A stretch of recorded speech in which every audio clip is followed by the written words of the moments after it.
அண்ணாமலையும் சரி, அண்ணாமலை தொண்டர்களும் என்ன புரிஞ்சுக்கணும்னா, பிஜேபியோட லீடர்ஷிப் அப்ரோச்ல individual is not important. BJP பொறுத்தப்பட்டும் Annamalai is very important. BJP பொறுத்தப்பட்டும் அது வரலாறுல பார்த்தீங்கன்னா, இண்டிவிஜுவலா போகப்பட்ட தலைவர்கள்லாம் தே ஆர் சஃபர். ஏன்னா ஒரு டயத்தில் என்ன தோணுது, சில தலைவர்களுக்கு ஒரு நம்ம தான் எல்லாம், என்னால தான் கட்சி அப்படி நினைக்கும் பொழுது என்ன பண்றாங்க, தவறு செய்யறாங்க. It will affect Annamalai. எப்ப இவர் சொல்றாருன்னு ஹைகமாண்ட் டிசிஷனை ஒத்துழைக்கிறாரு. அப்ப அதோட முழுமையை ஒத்துழைக்கணும்ல. சந்தேகத்தை கலப்பு வழியில் அவர் ஏன் ஸ்டேட்மெண்ட் கொடுத்துட்டு இருக்காரு? ஏன்னா பல தலைவர்கள் அண்ணாமலையோட பெரிய தலைவர்கள் இந்த மாதிரி தப்பு செஞ்சாங்க. அப்ப திமுக திருப்பி ஜெயிச்சு இபிஎஸ் போச்சா உங்க you will be satisfied. BJP தலைமைக்கு இபிஎஸ் ஓபிஎஸ் விஷயம் இல்லைங்க. தமிழ்நாடு தேர்தலில் ஒரு மாற்றம் வரணும்.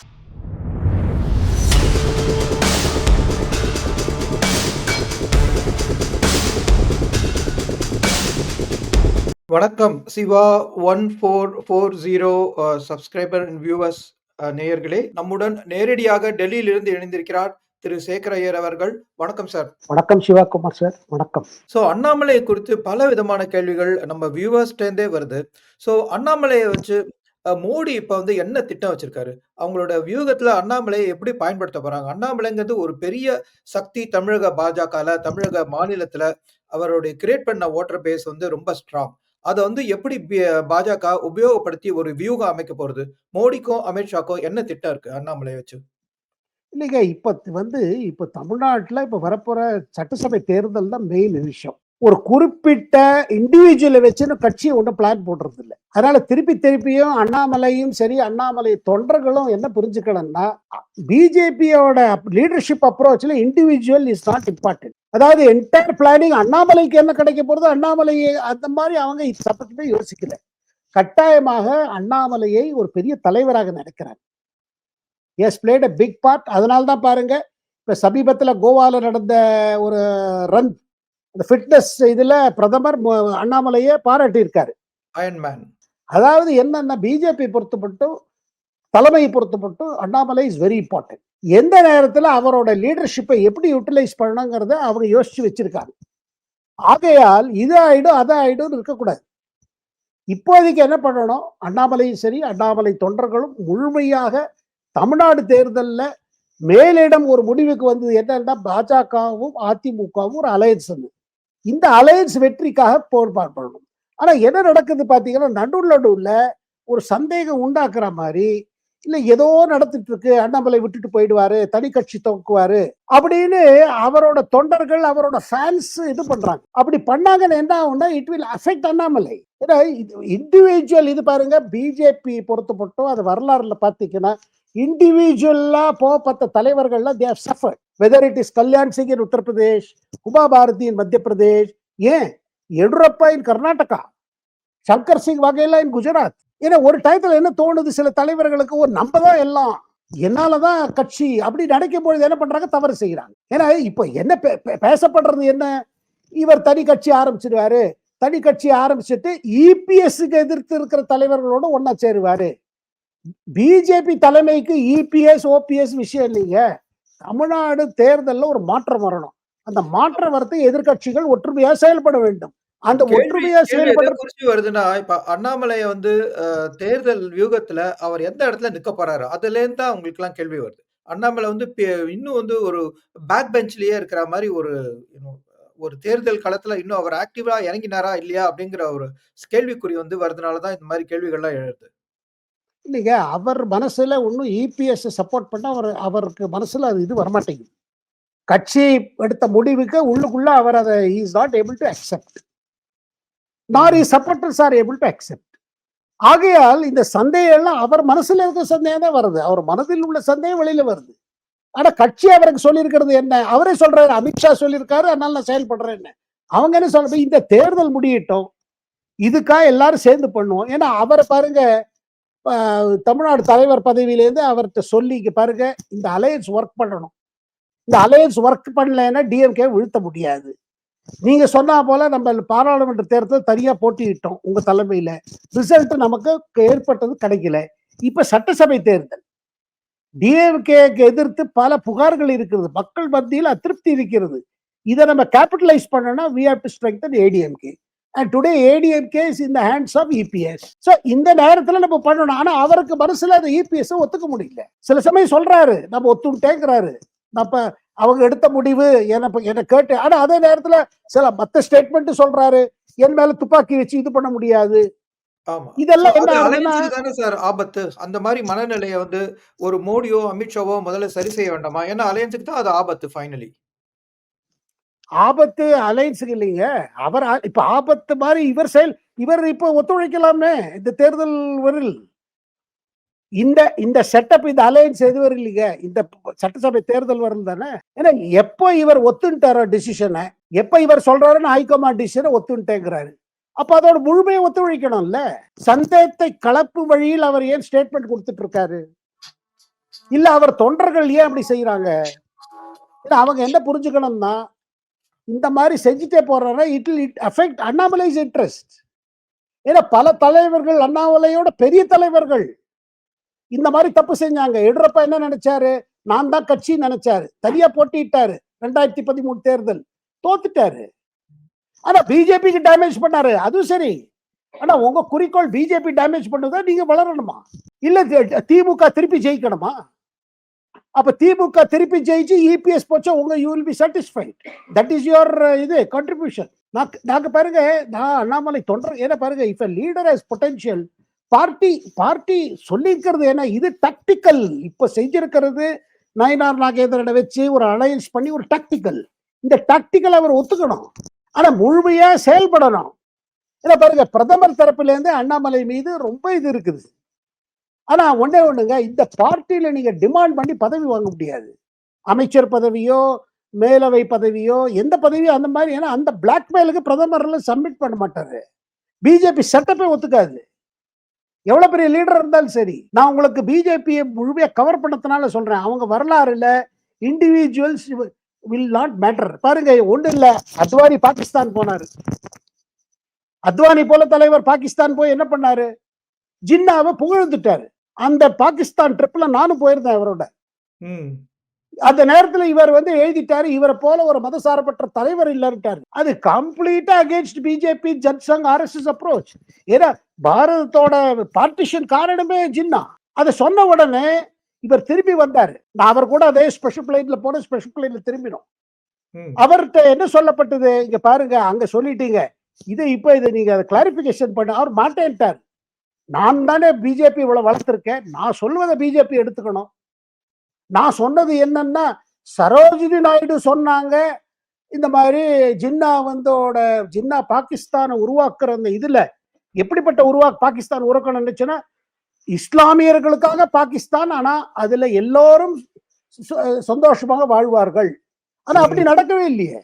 ஜின்னாவோட இதனால, முஸ்லீம் லீகோட இதனால மக்கள் அவதிப்பட்டாங்க, எத்தனை பேர் செத்தாங்க. இங்கே அங்க பாப்புலேஷன், இவ்வளவு எக்ஸ்சேஞ்ச் ஆஃப் பாப்புலேஷன் உலகத்திலே இவ்வளவு பெருசு நடக்கல. இவர் அதை சொல்லிட்டு வந்துட்டார் பாகிஸ்தான்ல. இவர் மாத்துங்க சொல்ல மாட்டேன்னாரு. கடைசியில என்னாச்சு, ஏன்னா நீங்க அடிப்படை கொள்கையை எதிர்த்து போக முடியாது. இப்ப நீங்க பெரியாரை பத்தி ஏதாவது சொன்னா டிஎம்கேல தொடர முடியுமோ? எவ்வளவு பெரிய லீடரா இருந்தாலும் சரி. அதாவது நான் என்ன சொல்ல வரேன்னா, பார்ட்டிக்குன்னு ஒரு லைன் இருக்குதுங்க. ஒரு லைன் போட்ட பிறகு you have to follow that line. இவருக்கு சில பேர் என்ன அட்வைஸ் கொடுத்தாங்கன்னா, இந்த மாதிரி நீங்க போய் ஜின்னாவை அங்க புகழ்ந்துட்டீங்கன்னா பாகிஸ்தான்ல, இஸ்லாமியர்கள் இந்தியால உங்க மேல அந்த பாபரி மஸ்ஜித் மூவ்மெண்ட், ராம் டெம்பிள் மூவ்மெண்ட்டுக்கு நீங்க தலைமை தாங்கிறது மேல உள்ள ஒரு கசப்பு குறைஞ்சிரும்னு அதுக்காக இது சொன்னாங்க. அவர் அதை எடுத்துட்டாரு, பெரிய தப்பு பண்ணாரு. அதுல ஆனா அந்த தப்பு செய்தும் அவர் 2009 தேர்தலில் பாத்தீங்கன்னா பிரைம் மினிஸ்டர் கேண்டிடேட்டா இருந்தார். ஆனா உள்ளுக்குள்ள மக்கள், ஆர்எஸ்எஸ் சப்போர்டர்ஸ், பிஜேபி சப்போர்டர்ஸ்க்கு பிடிக்கல. இது பாகிஸ்தான்ல போய் ஜின்னா அப்ரைஸ் பண்றாங்க. ஏன் பிரதமரே போனாரு, வாஜ்பாய் போனாரு, அமிர்த்சர்ல பஸ் ஏறி போனாரு, லாகூர் பஸ் போய் இறங்கினாராங்க. ஏந்து பாகிஸ்தானை புகழ்ந்தாரு, பாகிஸ்தானுக்கு நல்வாழ்த்து சொன்னார். நீங்க எல்லாம் நல்லா இருக்கணும், இதுவா இருக்கணும். 1998-99 சம்பவம் சொல்றேன் நான். அதுக்கு பிறகு கார்கில் ஆரம்பிச்சிருச்சு. இவர் பிப்ரவரியில இறங்குறாரு, 3 மாசத்துல 1999 அது நல்ல, அது என்ன மினாரி பாகிஸ்தான் இருக்கு லாகூர்ல, அதாவது பாகிஸ்தான் உருவாக்கியதுக்காக ஒரு பெரிய சின்னம். அங்க போய் நல்வாழ்த்துக்கள் சொன்னாரு. இந்திய மக்களும், இந்திய அரசும், இந்திய கட்சிகளும் இந்திய பெரும்பாலும் எல்லா மக்களுமே விரும்புவது பாகிஸ்தான் நன்றா இருக்க வேண்டும், நீங்க சந்தோஷமா வாழுங்க, வளமுடன் வாழுங்கள்னு நல்லா விஷ் பண்ணிட்டு வந்தாரு. ஆனா அதே நேரத்துல அந்த பாகிஸ்தான் ஆர்மி சீஃபா இருந்த முஷரப் என்ன பண்ணாரு, சதி போட்டாரு கார்கில பிடிக்கிறது. இந்தியா தரப்பில இருந்து எவ்வளவு நல்ல வாழ்த்துக்கள் சொன்னாலும் திருப்பி வருவது தீவிரவாதம். ஏன்னா அவங்க மைண்ட் செட் அப்படி இருக்குது. பாருங்க, நான் என்ன சொல்ல வரேன்னா, வரலாறையும் புரிஞ்சுக்கணும் தலைவர்கள்.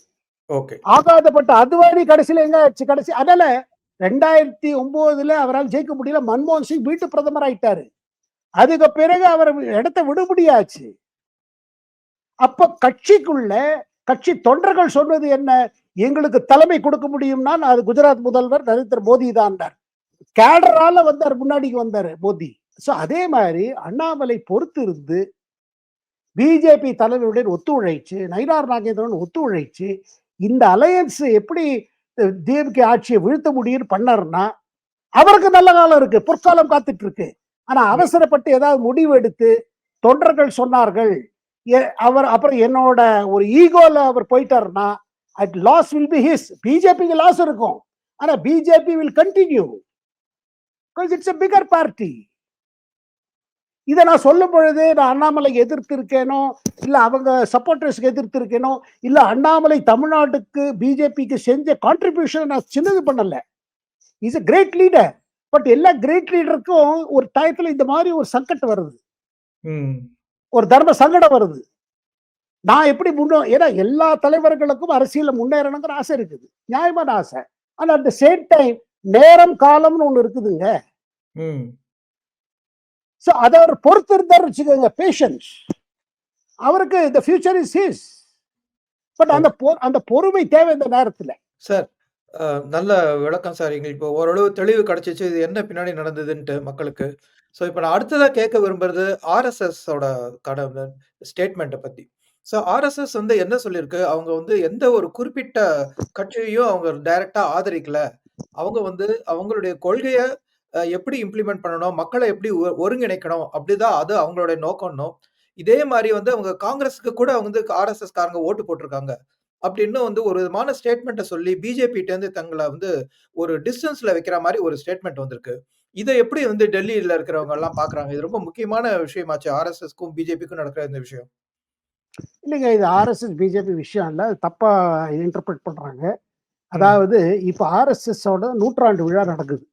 ஆமா. 1925ல துவக்கப்பட்ட இயக்கம் இப்போ 2025ல அவங்க 100 வருஷம் கொண்டாடுறாங்க. அதனால பல ஊர்களில் சென்று ஆர்எஸ்எஸோட ஹெட் இருக்கார் பாருங்க, சரசங் சாலக் மோகன் பாகவத், அவர் பல கூட்டங்கள் நடத்துகிறார். ஏதாவது basically dialogue.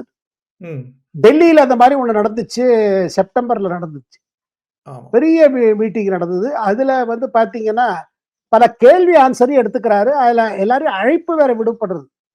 Professors, academics background, journalist, lawyers, பல செக்ஷன்ஸ் ஆஃப் த சொசைட்டி வந்து கேளுங்க, உங்களுக்கு என்ன எங்க மேல சந்தேகம் இருக்கு. அதுல குறிப்பிட்டதாக 3-4 பாயிண்ட்ஸ் திருப்பி திருப்பி மோகன் பாகவத் எடுத்து சொல்வது என்னன்னா, அரசியல் ஆட்சி பிடிப்பது எங்களோட இது இல்ல, விவஸ்தையை மாற்றுவதுதான் எங்களது குறிக்கோள். இந்தியா எப்படி இருக்க வேண்டும், இந்தியாவில் மக்கள் எப்படி ஒன்று இணைந்து ஜாதி இதெல்லாம் மதம் இதெல்லாம் பார்க்காம நாட்டு பற்று எப்படி வளர வேண்டும், நாட்டு பற்று வளர்வதற்கு எப்படிப்பட்ட கேரக்டர் பில்டிங் பண்ண வேண்டும், இதுதான் நாங்க செஞ்சிட்டு இருக்கோம். அந்த இதுலதான் மோகன் பாகவத் என்ன சொல்றாருன்னா, இங்க பாருங்க, எங்க இதுல ஜாதி மதம்லாம் நான் பாக்குறது இல்லை. ஒருத்தர் பிராமணர் சேர்த்துக்க மாட்டோம் அப்படி எல்லாம் சொன்னா எங்கள்கிட்ட கிடையாது. இல்ல ஒருத்தர் இந்து, ஒருத்தர் முஸ்லீம், ஒருத்தர் கிறிஸ்டியன், நாங்க யாரை எங்க அமைப்பில் கூட சேர்த்து போனா யாருக்கு ஒரு நாட்டுப்பட்டு இருக்கிறதோ, நாடை தன் பாரத் மாதா என்று நினைக்கிறவங்களோ, தாயார் என்று, அதாவது நாட்டு பற்றி ஒரு தனி இந்தியா மீது ஒரு தனி இது இருக்கணும். அப்படி இருந்தாதான் மோட்டிவேஷன் வரும். அது கொடுப்பது எங்க வேலை. அதை தவிர்த்து டெல்லியில் நடந்த இன்டராக்ஷன்ல இதே தான் சொன்னார் அவரு. நாங்க எல்லாத்தையும் நடத்துறோம்னா பல விஷயம் நாங்க நடத்துவது எங்க வேலை இல்லை. எங்களுக்கு நடத்துவது ஒரு சொசைட்டி பில்ட் பண்ணணும். அண்ட் இந்தியா முன்னேறணும்னா இந்து சொசைட்டி இம்ப்ரூவ் ஆகணும். அதுல ஜாதி மேதம் போகணும், ஊழல் போகணும், அப்புறம் செல்ஃப் ரிலையன்ட் ஆகணும், நம்ம காலில் நிற்கிறதுக்கான சக்தி வர வேண்டும், பொருளாதார அமைப்பு மாறி ஏழை மக்களுக்கு எல்லாருக்கும் ஒரு நலன் ஏற்படுற மாதிரி விவஸ்தை செய்யும். இதுதான் எங்க குறிக்கோள்.